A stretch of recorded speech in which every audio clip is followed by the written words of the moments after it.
Ketika istriku lelah dan menyerah part 13 Nafisa. Hari ini aku mengingat sesuatu tentang Aina sepupuku di Bandung. Aku yakin Mas Hamdan akan datang ke sana mencariku. Sepertinya aku harus memberitahu mereka agar waspada jika Mas Hamdan datang. Beberapa kali aku hubungi nomor Aina tapi tak ada jawaban. Hingga saat telepon tersambung, aku sungguh dibuat terkejut karena suara Mas Hamdan yang menjawab, "Aku terlambat, dia sudah di sana." Seperti dugaanku, Mas Hamdan meminta aku kembali dan meminta aku untuk memaafkannya. Entah di mana pikirannya, bagaimana ia bisa dengan mudah meminta maaf dan meminta aku kembali, setelah 10 tahun ia mengkhianati dan mencurangi aku. Egois, benar-benar lelaki yang egois. Dia mencariku pasti karena selingkuhannya pergi atau bahkan karena tidak ada yang masak dan mencuci pakaiannya. Tidak, aku tidak akan kembali pada pria yang sudah memberikan aku luka paling dalam. Setelah menutup telepon dan menegaskan bahwa aku tak ingin memaafkannya, aku kembali beraktivitas seperti biasa. "Kamu itu kebanyakan gaya, gak usahlah terlalu memaksakan, bergayalah sesuai kemampuan kamu," teriak Erika di ruang tamu. Entah siapa yang ia temui hingga ia harus berteriak marah-marah sepagi ini. Aku mengurungkan diri saat ingin melihat siapa tamu yang membuat Erika naik pitam saat ponselku berdering tanda ada pesan masuk. Sebuah pesan dari Aina yang mengatakan bahwa ponsel Tante Is diambil paksa oleh Mas Hamdan. Lelaki itu benar-benar tidak tahu malu. Aku segera memblokir nomor Tante Is agar Mas Hamdan tak dapat menghubungi aku. Beberapa menit setelahnya, Aina mengabarkan bahwa ia sedang dalam perjalanan ke Jakarta berniat menemui Mas Hamdan karena ponsel yang dibawa Mas Hamdan berisi nomor-nomor penting. Aku yang merasa tak enak hati, akhirnya langsung mengiyakan saat mereka meminta aku untuk menjemput mereka di terminal nanti. 1 jam aku menunggu, duduk di antara lalu lalang para penumpang yang naik turun bus antar kota. Aku terus menatap layar ponsel, berharap Aina segera memberi kabar karena tak ada juga jawaban saat aku menghubunginya. "Nafisa," suara seseorang memanggilku dari arah belakang. Sepintas aku mengenali suara tersebut tapi, karena bisingnya kendaraan yang hilir mudik dan banyaknya orang, aku menoleh dan memastikan apakah memang dugaanku benar. "Mas, kenapa kamu di sini?" Spontan kata-kata itu keluar begitu saja dari mulutku. Aku masih terus berusaha mencari keberadaan Aina dan Tante Is. Mataku terus bergerak ke sana kemari untuk memastikan bahwa mereka memang datang. Namun, akhirnya ku tahu, semua hanya ulah Mas Hamdan. Ia meraih tanganku saat aku membalikan badan hendak meninggalkannya. Ia memandangku, menatapku dengan tatapan penuh penyesalan. Namun, semakin ia menatapku justru aku semakin merasa jijik padanya. "Izinkan aku bicara sebentar saja," pinta Mas Hamdan nampak memelas. Setelah berpikir beberapa saat akhirnya aku menyetujui keinginan Mas Hamdan untuk bicara. Setidaknya aku ingin tahu apa yang ingin ia bicarakan. "Bicaralah Mas, aku tak punya banyak waktu," tegasku saat kami sampai di sebuah kafe kecil di dekat terminal. "Naf, bagaimana kabarmu? Apa Aisyah sehat? Mas rindu," ucapnya berusaha mengawali pembicaraan. Aku hanya bisa tersenyum sinis. Kemana saja ia sejak dulu, baru sekarang ia menanyakan bagaimana kabarku. Benar memang kata pepatah, seseorang akan berharga jika ia sudah tak ada lagi di sisi. "Naf, Mas menyesal," ungkapnya lagi. Kali ini aku menatapnya, kedua mata yang selama ini selalu mengabaikan aku dan menaruh kebohongan di dalamnya. "Sudah Mas, terlambat, sudah terlalu terlambat," tegasku. Aku mengalihkan pandangan ke arah lain, menatap banyaknya orang berlalu lalang rasanya lebih menarik perhatianku daripada menatapnya. "Naf, tolong berikan Mas kesempatan, bukankah Tuhan Maha Pemaaf?" Tak tahu malukah ia mengucapkan kalimat tersebut, sungguh aku tak menyangka bahwa ia sangat munafik. Kesempatan macam apa Mas? 10 tahun bukan waktu yang singkat tapi, selama 10 tahun kamu tidak pernah menghargai aku. Aku berusaha menghela nafas panjang. "Maaf Mas, aku bukan Tuhan yang bisa memaafkan umatnya. Aku manusia biasa yang tidak akan bisa memaafkan dengan mudah," ketusku. Mas Hamdan menundukkan wajahnya, mungkin ia berusaha menarik simpatik dariku melalui raut muka memelas. Namun, aku tak sebodoh yang ia pikir. Tolong Naf, maafkan aku akan memperbaiki semuanya, ucapnya lagi, kali itu terlihat penuh harap. Aku melihat seorang wanita berjalan cepat menuju ke arah kami, hingga aku tak lagi sempat menjawab pertanyaan Mas Hamdan. Wanita ini seperti wanita yang waktu itu bersama Mas Hamdan. Apa ia yang bernama Gea? Bagus kalau kamu balikan sama babu kamu ini. Mas Hamdan langsung bangkit saat suara tersebut seperti menyentak hatinya. Gea, benar dugaanku, wanita itu bernama Gea, seorang wanita yang 10 tahun telah menjadi partner Mas Hamdan dalam mengkhianati aku. Ngapain kamu kesini? Dasar penipu, ucap Mas Hamdan sembari menunjuk wajah cantik Gea. Gea nampak tersenyum sinis, matanya melirik ke arahku tanpa berkedip, sedangkan aku membuang pandangan. Rasanya aku tak ingin marah-marah karena itu hanya akan menjatuhkan harga diriku. Apa bedanya aku sama kamu Mas, ucap Gea. Aku segera bangkit dari tempat duduk, kemudian pergi meninggalkan mereka berdua. Aku rasa tak ada gunanya aku menyaksikan pertengkaran mereka berdua. Naf, tunggu sebentar, tahan Mas Hamdan sembari berusaha meraih tanganku.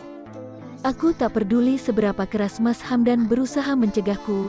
Aku tetap berjalan menjauh darinya, memanggil taksi dan segera pulang. Ini terakhir kali ya aku bantu kamu. Setelah ini sudah gak akan lagi aku bantu kamu. Suara teriakan Erika kembali terdengar.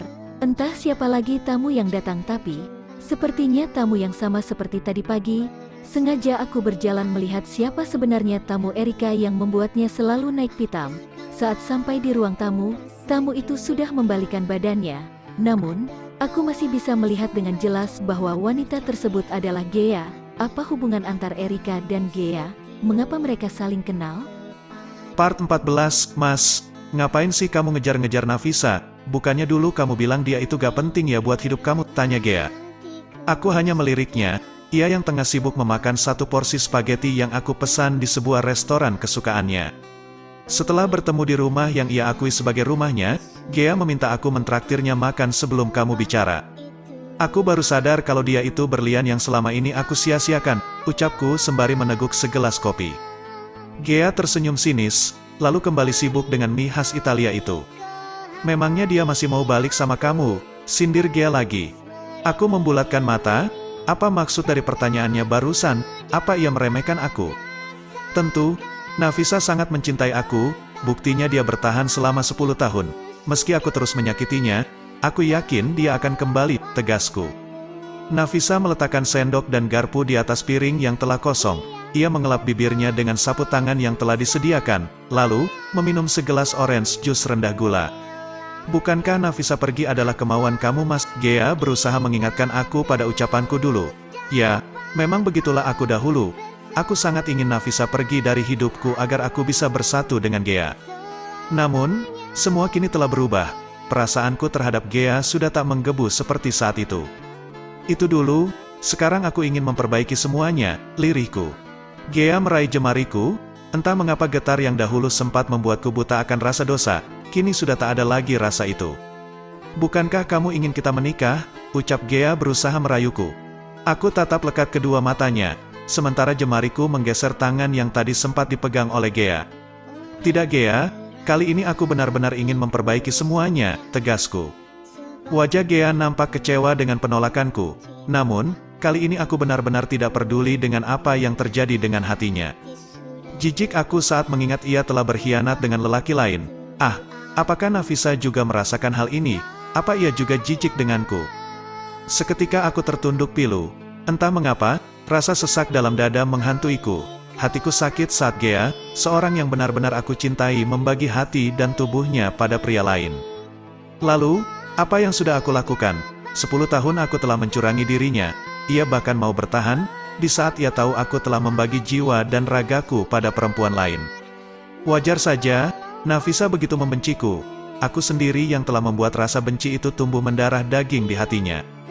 Kita menikah ya Mas, rayu Gea lagi. Gea bahkan menggenggam jemariku lebih erat. Ia menarik paksa tanganku hingga aku tersentak. Tidak Gea, bagaimana bisa aku bersama kamu lagi setelah apa yang kamu lakukan padaku, tegasku. Mata Gea berkaca-kaca, selama ini ia memang selalu menangis jika aku membentaknya. Namun, kali ini aku benar-benar tak peduli dengan air matanya. Bayangkan jika Nafisa yang mengatakan kata-kata itu, Mas, ujar Gea. Aku bangkit dari tempat duduk, lalu beranjak pergi meninggalkan tempat kami berdua sempat berbicara. Mas, teriak Gea yang terus memanggilku. Aku terus berjalan menuju meja kasir, memberikan sejumlah uang untuk membayar makanan dan minuman yang sudah kami pesan. Kemudian aku bergegas meninggalkan restoran tersebut. Kau lajukan mobil dengan kecepatan tinggi, teriakku berusaha melepas sesak dalam dada yang terus menghimpit hatiku. Aku rasa Nafisa memang tidak akan pernah memaafkan aku. 10 tahun bukan waktu yang singkat, bagaimana Nafisa bertahan dengan kecuranganku selama ini. Sedangkan aku baru beberapa hari mendapati Gea mengkhianati aku, tapi aku benar-benar merasa sakit yang luar biasa dalam hatiku. Nafisa, maafkan aku, teriakku lagi. Aku berharap sesak dalam dadaku bisa sedikit berkurang. Namun, nyatanya hatiku justru semakin sakit, air mata justru menggenang di kedua mataku. Aku tak mampu lagi membendung genangan tersebut. Hingga akhirnya aku menghentikan mobil di tepi jalan, dan menangis sekeras mungkin. Suara klakson saling bersahutan memberiku peringatan agar segera melajukan mobil, namun, aku masih terlalu larut dalam kesedihan. Tok tok, Pak, bisa tolong jalan? Seseorang mengetuk kaca mobil. Aku menoleh dan aku tercengang saat Nafisa adalah seseorang yang berada di depan pintu mobilku. Pak, cepat, anak saya sedang kritis, teriak Nafisa. Apa, Aisyah kritis? Kenapa? Aku segera melajukan mobil tanpa membuka pintu, tapi setelah mobil yang dikendarai Nafisa menyalip mobilku, aku bergegas mengikutinya. Aku ingin tahu kenapa dengan putriku. Mobil Nafisa memasuki area rumah sakit, hatiku semakin merasa khawatir saat melihat seseorang menggendong tubuh putri kecilku. Aisyah, lirihku, aku berjalan, berusaha mendekat, seorang pria menggendong tubuh mungil Aisyah, sedangkan Nafisa mengikuti di belakangnya. Entah siapa pria itu, seharusnya aku yang ada di sana bersama anak dan istriku. Namun, siapa yang tengah menjadi pahlawan bagi Nafisa? Hatiku beradu, antara khawatir dan cemburu. Apakah mungkin Nafisa pergi karena pria itu? Hatiku terasa semakin tak menentu. Nafisa, panggilku. Nafisa menoleh bersamaan dengan pria di sebelahnya. Mas, Nafisa nampak terkejut saat melihatku. Mengapa ia harus terkejut? Apa ia memang menyembunyikan pria itu dariku? Munafik, ternyata selama ini ia juga mengkhianati aku. Pantas saja ia mampu bertahan selama dan terlihat menderita. Dasar wanita munafik. 15. Jadi, dia pria yang membuat kamu pergi dari rumah. Aku semakin tak bisa mengendalikan emosiku. Ternyata begini rasanya terkurung dalam perasaan cemburu. Nafisa seperti tak peduli dengan perkataanku. Ia sibuk dengan Aisyah yang terlihat lemah tak berdaya dalam gendongan pria selingkuhannya. Ada rasa iba melihat wajah Aisyah, tapi kebencian yang seketika menguasai hatiku terhadap Nafisa membuatku justru tak ingin menanyakan keadaan Aisyah dan apa yang terjadi padanya. Aku benci saat ia tak juga memperdulikan kehadiranku, bahkan ia justru merasa sibuk dengan Aisyah bukan aku. Naf, sentakku yang membuat beberapa perawat menatapku heran. Pria berbadan tegap yang tadi menggendong tubuh mungil Aisyah, kini membaringkan Aisyah dalam sebuah ranjang di ruang UGD. Beberapa perawat dan seorang dokter memeriksa Aisyah. Selang infus dan selang oksigen bahkan dipasang di tubuh mungil putriku. Setelah pemeriksaan selesai tetap tak ada yang peduli dengan kedatanganku. Hal itu justru membuatku semakin murka. Aku cengkram lengan Nafisa dengan sekuat tenaga. Pria yang baru saja membaringkan Nafisa tak tinggal diam, ia mencengkram kerah bajuku. Mas, sakit, rintih Nafisa yang sepertinya hanya berakting di depan pria selingkuhannya. Dengan penuh emosi, pria tadi menyeretku jauh hingga ke halaman parkir. Aku berusaha melepaskan diri tapi aku gagal karena tenaga pria tersebut yang jauh lebih besar. Nafisa diam kembali ke ruang UGD saat pria selingkuhannya dengan beringas menyeret tubuhku. Pergilah sebelum aku melakukan hal yang jauh lebih buruk dari ini, ucap pria tersebut setelah melempar tubuhku hingga aku jatuh tersungkur. Aku tersenyum sinis kemudian meludah ke arahnya.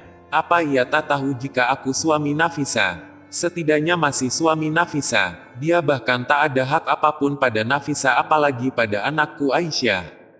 Plak, tiba-tiba tangan lembut Nafisa menamparku. Entah sejak kapan ia berada di sini. Cukup mas, teriak Nafisa. Ia menangis setelah menamparkan pipiku. Mungkin ia menangis karena aku tahu jika ia selingkuh. Aisyah di dalam bertaruh nyawa. Dan kamu tidak melihat itu sedikit pun. Gila kamu Mas. Sentak Nafisa. Entah sejak kapan Nafisa bisa berbicara kasar padaku seperti ini. Bahkan, ia tak pernah berbicara dengan nada tinggi selama ini padaku. Dia anakmu Hamdan. Dia darah dagingmu. Tegas Nafisa lagi. Aku mendongak menatap wajah Nafisa yang terus dihujani air mata. Pintar sekali ia berakting sehingga nampak seperti sungguhan. Justru karena dia anakku, kenapa harus dia yang membawanya? Kenapa kamu tidak memberitahukan semuanya padaku? Ucapku tak kalah kesal. Nafisa mengusap wajahnya dengan kasar. Berkali-kali ia mengucap istighfar sebelum mengatakan sesuatu padaku. Sementara itu, pria selingkuhan Nafisa hanya terdiam. Ia menunggu Nafisa. Lihat diri kamu, sejak kapan kamu peduli padaku dan Aisyah? Bukankah selama ini kamu sibuk dengan wanita bernama Gea? 10 tahun Mas, kamu masih belum amnesia kan? 10 tahun kamu mencurangi aku. Bukankah dia yang memberi kamu semangat? Bukankah dia yang memberi kamu ketenangan yang tidak pernah aku berikan? Apa gunanya aku selama ini Mas? Tidak ada. Jadi, kenapa kamu mencari dan meminta aku kembali? Jelas Nafisa. Tubuh Nafisa seolah lemah, ia terduduk sembari menangis. Suaranya serak menahan isak tangis seolah sesak dalam dada membuatnya tak mampu lagi menahan semua kepedihan. Aku menyadari semua kesalahanku tapi, bukan berarti Nafisa juga ikut-ikutan selingkuh. Aku benar-benar tak terima dengan cara Nafisa.